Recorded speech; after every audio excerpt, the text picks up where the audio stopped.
Hey guys, and welcome back to my channel. So we're doing my first book review of the month of September. I brought this with me on my big Euro trip, and I thought I was going to read a lot more of it while I was traveling, and I didn't have time, so it took me a very, very long time to get through. But this is FantasticLand by Mike Bockoven. I think that's how you say it. I've never heard of this author before, apart from outside of this book. This book came out in 2016. It's one of those books that I feel like every time I'm on Reddit's horror lit forum, I am always told that I should check this book out. So I finally picked it up, and we're going to talk about it. I'm going to read the back of the book really, really quickly for you guys.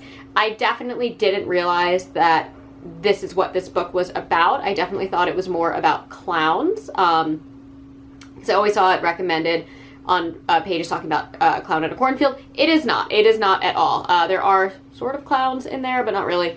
But there's like a circus. But we're gonna talk about this because I have a lot of thoughts on this book. So let's start with the premise. Get ready for a struggle for survival in the unlikeliest of places. Prepare to visit FantasticLand. Since the 1970s, FantasticLand has been the theme park where fun is guaranteed. But when a hurricane ravages the Florida coast and isolates the park, the employees find it anything but fun. 5 weeks later, the authorities who rescue the survivors encounter a scene of horror.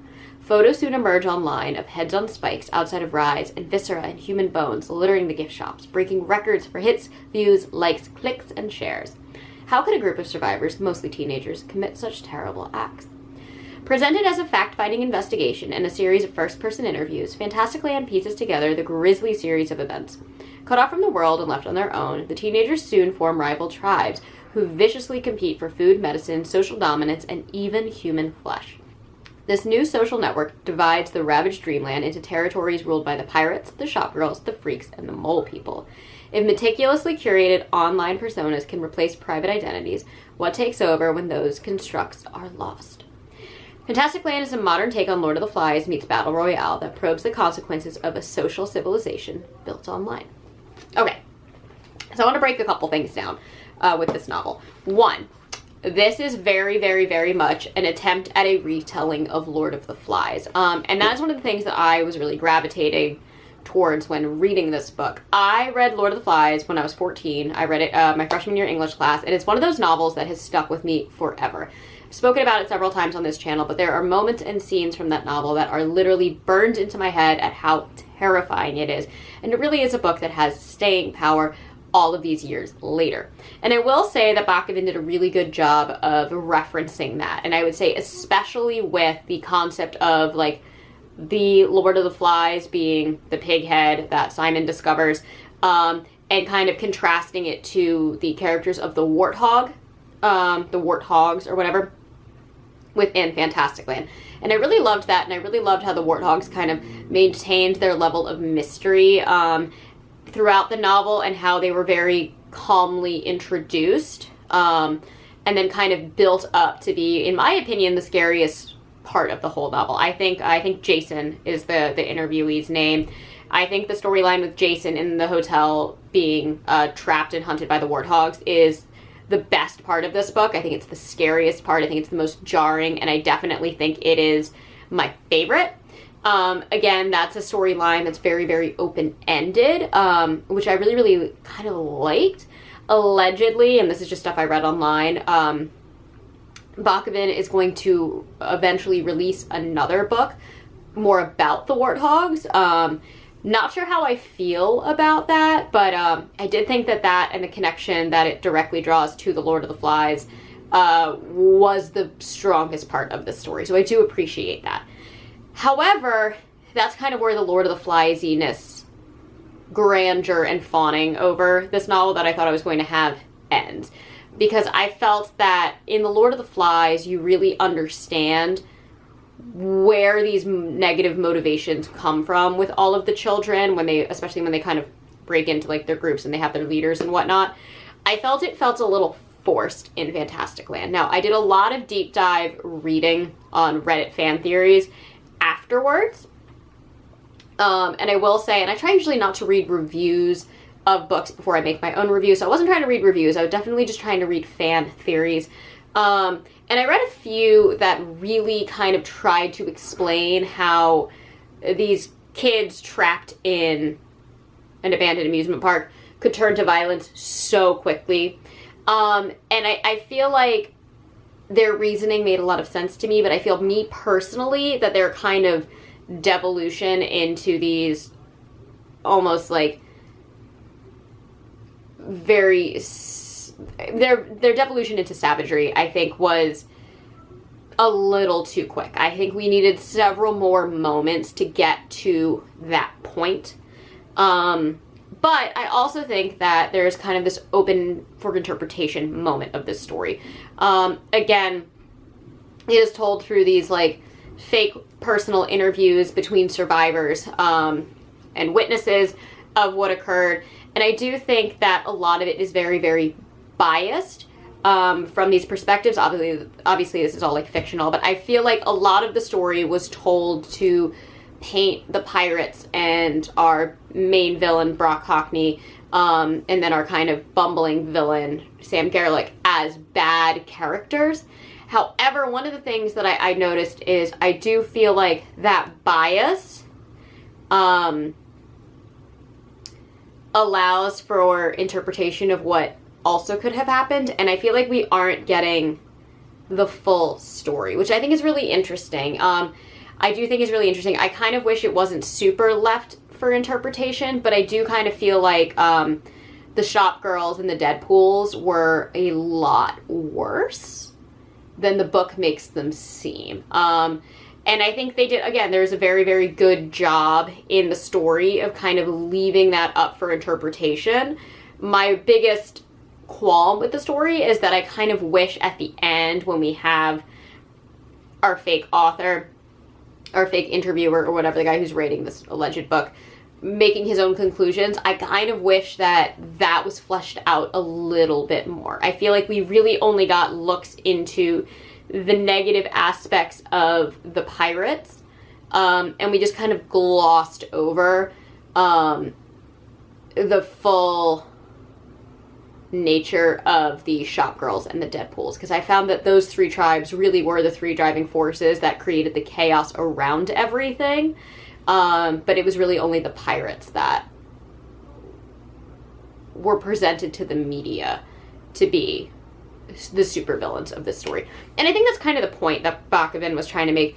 He really was talking about how, like, the use of technology and media and getting likes and approval and monetizing an online presence is kind of the world that created this situation. And when you take all of that away from these like 20-something-year-old kids, everything crumbles into this kind of, again, battle royale. I don't know if I agree with that, because again, we have the same thing happening with Lord of the Flies, with all of the children there. And it really is the lack of structure and the lack of society and the impressionable nature of these kind of younger kids. I don't think I loved the technology is evil commentary that Bockoven was making throughout this story. I understand where it's coming from. And seeing that the story was written in 2016 and I would have been 23 when that came out, I still don't quite buy that being the true message with this story. And I feel like it didn't necessarily need to be there. And I think Bockoven was really, really holding on to the fact that people would buy that these kids without their cell phones would descend into chaos and madness so quickly because they didn't have their phones.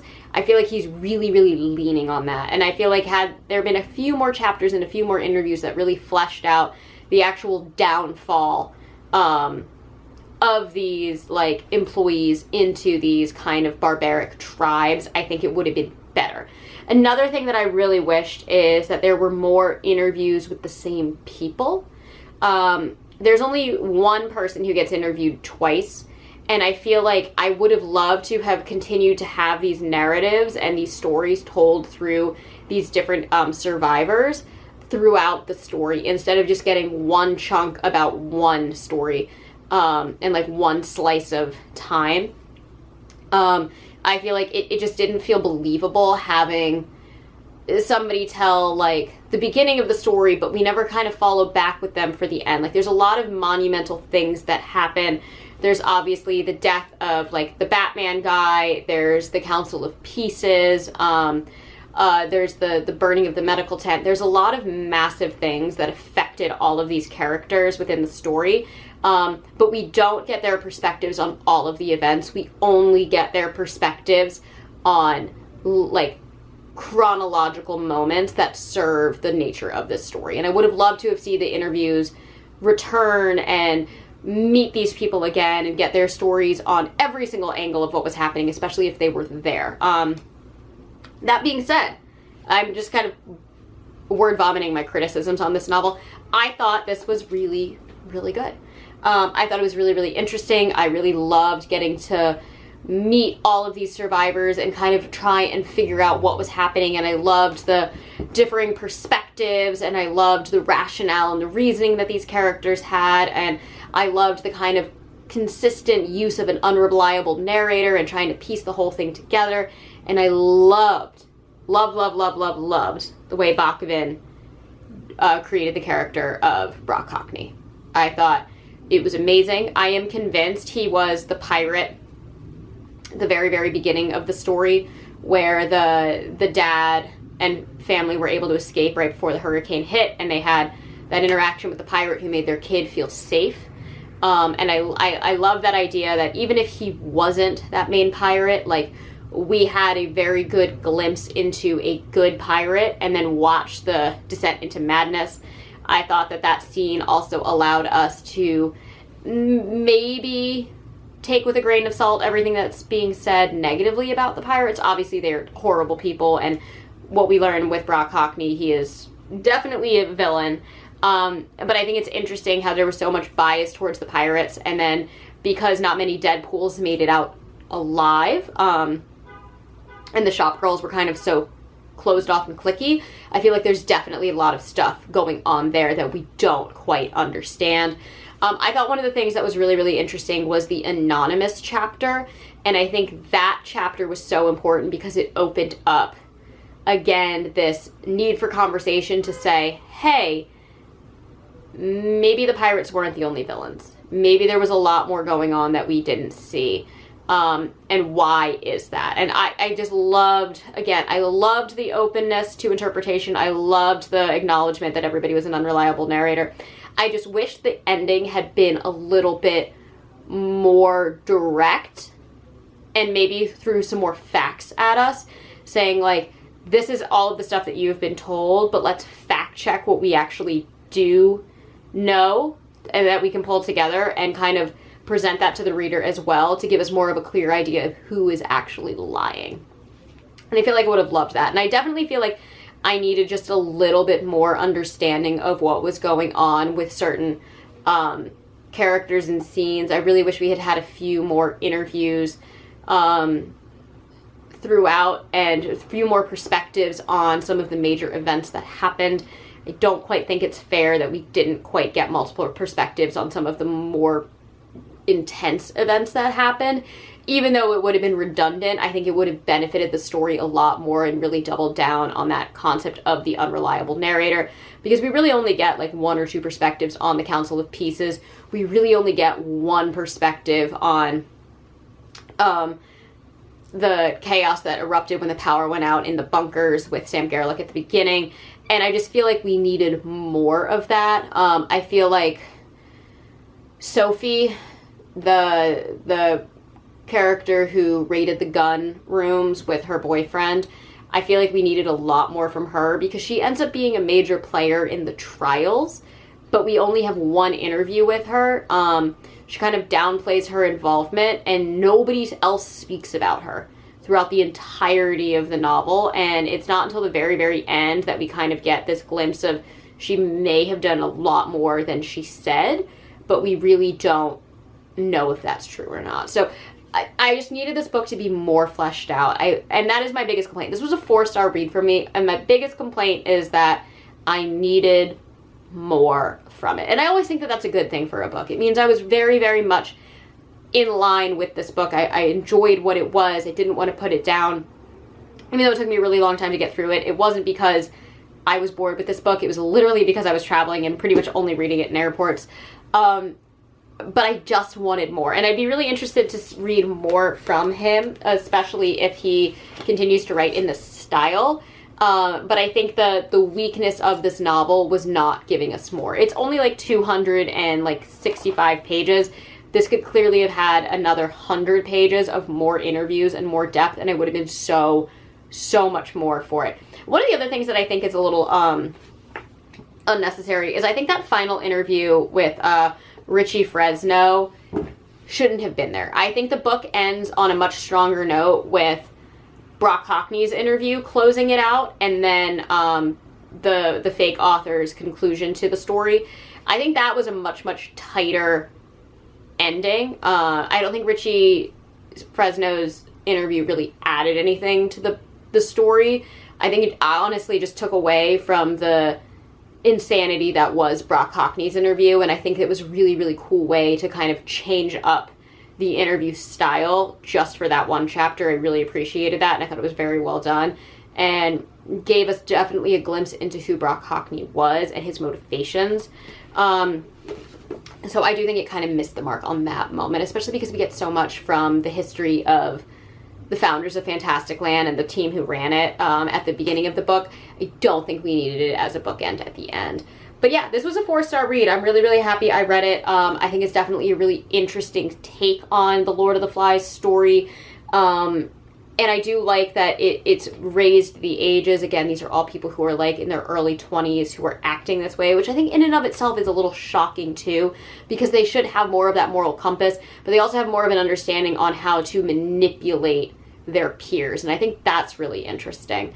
And I do find that the leaders of the Deadpools, the Shopgirls, and the Pirates, so Brock, Riley, and Clara Ann, I thought they were all very interesting and arguably all very compelling villains.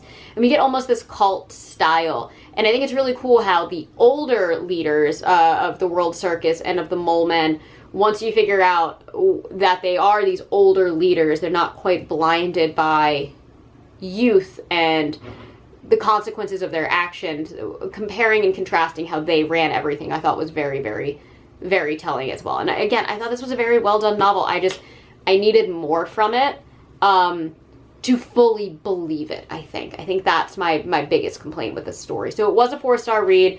I fully enjoyed it. I have like no nitpicky like plot holes or character development moments with this story. I just needed it to be more in depth. That's really my only complaint. And I really enjoyed going through like a Reddit deep dive and reading all of the fan theories, because it made me realize things that I had skipped over. And there's so many people who were like, listen to the audiobook again and like reread it, and you're going to pick up on so much more. And that makes me very excited for it.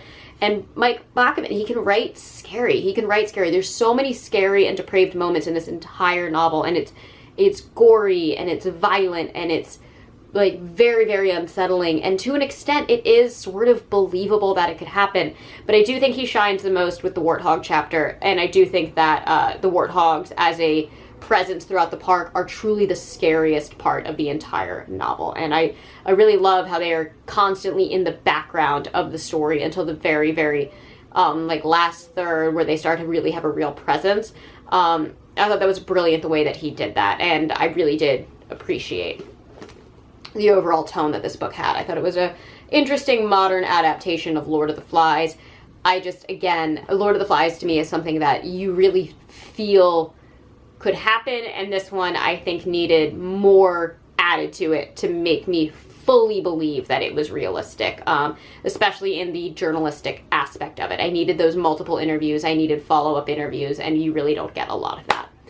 Anyways, that is all that I have for you guys today. As always, I try to post every Monday and Thursday, sometimes on Saturdays. And if you enjoy these videos, please hit the like and subscribe buttons down below, and I will catch you on the next one. Mwah.